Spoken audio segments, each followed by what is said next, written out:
Over these next couple of lessons, we are going to begin to talk about markets. What is a market? How do markets work? How does supply and demand interact within a market in order to determine price and the quantity of that good? So as we begin, let's go ahead and talk about what a market is. A market is an interaction between all potential buyers and potential sellers of a good or service. So a market is not limited to just, say, one physical location. It is an interaction between all potential buyers and all potential sellers. Whenever we talk about the corn market consists of all of the potential producers of corn, not just the producers of corn, but all of the potential producers of corn, and all of the potential buyers of corn, both domestically and internationally. So that allows markets to become more of a worldwide basis. So even whenever we're talking about all potential producers of corn, there are other countries that produce corn as well. That could make its way into the United States.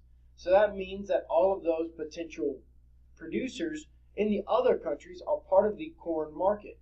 Now we can make a market as big as we want, or we can isolate it down to a specific location. So we could talk about the cattle market in one particular area, which might consist of all of the potential cattle producers within a 3-county area and all the potential buyers within a 3-county area.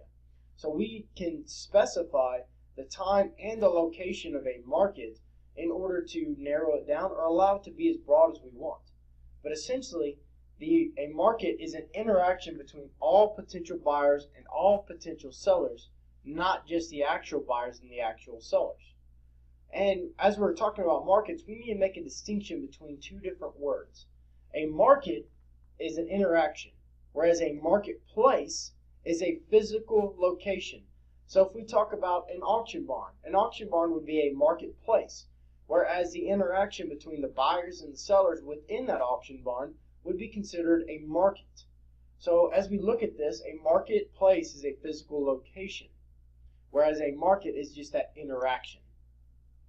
And as we go through these chapters in microeconomics, we're going to reference perfect competition, or this perfectly competitive model, quite often. The perfectly competitive model shows a free market, a market that is free of all government interference. And another thing that's special about the perfectly competitive market is that there are many buyers and sellers. There are so many buyers and sellers in a perfectly competitive market that no one buyer or one seller can control the market in any way.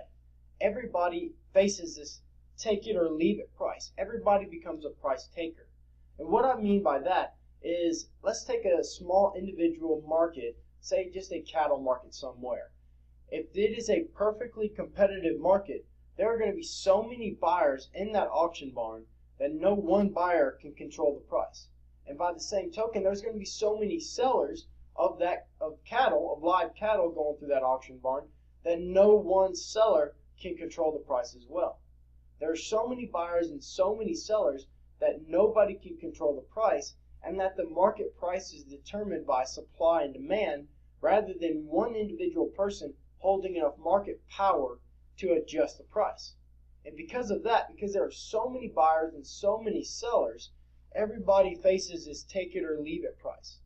That basically means that there is so many buyers and sellers that no one person can dictate the amount that they are receiving for their animals or the amount that they're going to pay for the animals that they're going to buy. Meaning that whatever the market price, that's what they must take. This perfectly competitive model applies very closely to agriculture. Because as we look at these commodity prices, if you go into an auction barn, can you walk in there and dictate what price you're going to pay for those animals? No, you're not. You can't. You might say, well, I'm only going to pay up to this much, and as soon as the price goes above that amount, well, then you say, well, I'm just not going to buy any animals. But you don't walk in there and say, I'm going to buy 20 animals at $1.25 per pound, $1.25 per hundredweight. You can't walk in there and specify that. And as a seller, you can't walk in and say, every single animal I'm going to sell at $1.65 per hundredweight, or $1.65 per hundredweight. You can't walk in there and dictate that amount.